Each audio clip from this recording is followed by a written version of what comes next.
If we can't be together, at least we can paint together. And that's what we're going to do today. I'm going to give you this photograph of a peony. Let's get started.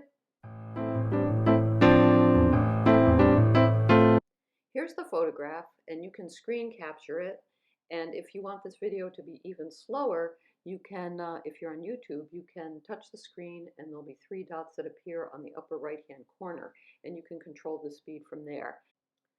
This is going to be the slowest video I've ever made. It is about a 20-minute session, and I've cut it in half, so this video will be about 10 seconds long. So we're starting with the whites. I don't use masking fluid. What I do instead is I use this triad. It's Naples yellow, probably a permanent rose, and cerulean blue. This will be the same triad I would use if I was painting clouds, or I generally use it when I'm painting anything that's white. So what I do is my paper is dry. It's 140-pound weight Arche paper, and I I make those piles of paint about to the consistency of a watery gravy. But what I wanted to point out here is basically technique. That towel is in the frame for a reason. See, I put cerulean blue in, then I go to and I go to the water, wipe the brush before going into the permanent rose. Then I go into the Naples yellow. In other words, every time that I'm going into a new color, and there are three colors to choose from here, I go into the water and I put the brush on that towel so I can control how much water is entering my paint mixes.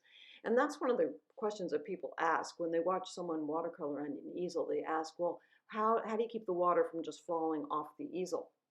And the answer is that I never am, I shouldn't say never, but seldom am I going right from a pile of paint onto the actual painting.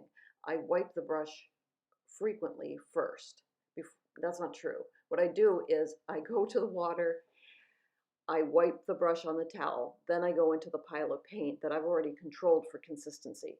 So the consistency will always be the same. What's important, so at the very beginning in setting yourself up for some triad work like this, is establish your three piles of paint. And in this case with a white, I want to show that I can use a red, a yellow, and a blue, the full spectrum. And what I want to be able to do is control those piles of paint. So mix enough and make it the consistency. Try to see if you can make it the consistency the same between each of them. And then slowly, as you work with the brush, which is a fully loaded number 12, I think in this case, it's a Kolinsky Red Sable brush. You're going to put those colors in. You notice I never rub the brush back and forth. If I was to rub the brush back and forth, I would end up with an overall gray, and that's not what I want. I want these three colors to be able to be distinguishable between each other. But basically, they're doing what my sign-off is. When I say mix for color, mask for value, mix for color, I've masked for value. The value is going to be white. My light is light. So I'm masking for value, mix for color. I've mixed three colors, and now I'm putting those three colors into the masses. And how that correlates to the photograph is anywhere that you see a white on the photograph, I am inserting these three colors into those shapes. That's all I'm doing here.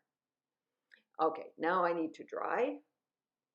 And that is step one. I put in all my lightest lights. Now usually I paint from darks to my lights, but I didn't feel like I had the sensitivity to do that today. I'm a little out of practice because of what's going on in the world. But we're not going to talk about that because this channel is all about positivity. And yeah, this gal's been down before. I've been down before, and painting has been my salvation every time. All right, time to put in what I consider the darks. I'm going to use two colors to do this. I've used ultramarine blue and some rose, and also some, and that first dab wasn't dark enough. I want both of those dabs to be equally as dark as each other. And then I compare them to what I put in already. And if you noticed, it went by really quickly, but what I put in already, you can't even see through the value finder. So I know that anything that I put in now is going to be darker than what I put in before. And now I'm squinting my eyes and looking at only the dark shapes. So I took care of my whites or my lights. Now I'm looking at my darks, and I'm using two colors in order to do it. Now you might notice that I change brushes. Now I change brushes. This is a number, I'll bet that's a number 10 flat. And the reason I did is because now I'm interested in the structure of the plant. And I find, because I painted a lot of peonies over the years, I've noticed that peonies, unlike roses, for example, have a lot of jagged edges. They actually are, even though they're circular when you're all said and done with them, they have a lot of, well, you can see those pointy kind of square edges. They tend to, so what I'm saying is it's a rounded form overall, but it's comprised of a lot of square and blunt edges. And the square brush does a better job of that. Now I'm doing the same thing that I did before, looking, using two colors.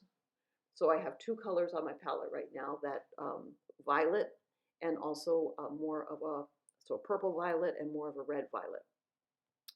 Getting in my darks, using as few strokes as possible and keeping things simple. All right, so far so good. I've got my lights, I've got my darks. Now the part that I always find the most challenging is I need to find midtones. So in other words, for midtones, I have to find colors or mixed colors that are going to be not as light as what I put in step 1 and not as dark as what I put in step 2. That's the only criterion here. And the other criterion would be I try to find colors that I've already used. Because it's, if I bring a new color in right now, it kind of won't go together as well. So I'm definitely gonna, what I'm doing on the side is I'm using Naples yellow. I'm probably using a permanent rose of some kind. Cadmium red is gonna come in as well, but I'm gonna mix it with a little bit of Naples yellow so that everything that comes in now, and I'm sure I use cerulean blue as well. So here we go. So I'm testing dabs now. I've made these piles over on the side and I'm testing. All right, that's what I wanted to see. I wanted to make sure that these aren't as dark as the darks that I put in, and likewise aren't as light as the lights that I put in. So my 3-step process is just taking care of value shapes. And now it's time to get busy. This is a little harder in the brain because now I have to really, like I say, squint and look at shape. And what I'm also doing is I want to make sure that where I've already decided ahead of time in some places that I want to leave completely white, the white of the paper. That's my sign off. Keep the whites of your paper white and your paint's wet. So I do leave some of the whites of the paper, but not many. Most of the whites on this peony I'm going to take care of with that triad I put in originally. So I'm doing the exact same thing again. I'm using 3 colors or maybe 4 at this point to fill in the masses that are left.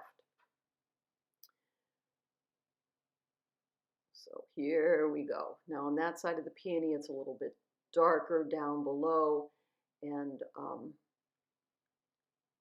I'm not showing that I'm drying the brush with the rag, but I am. I'm being very careful about how much water I put in. I mixed those colors up to exactly the consistency I want, and so I don't want to go into the water and bring it back into those piles, because each time I do that, it's going to make those piles weaker and weaker and weaker.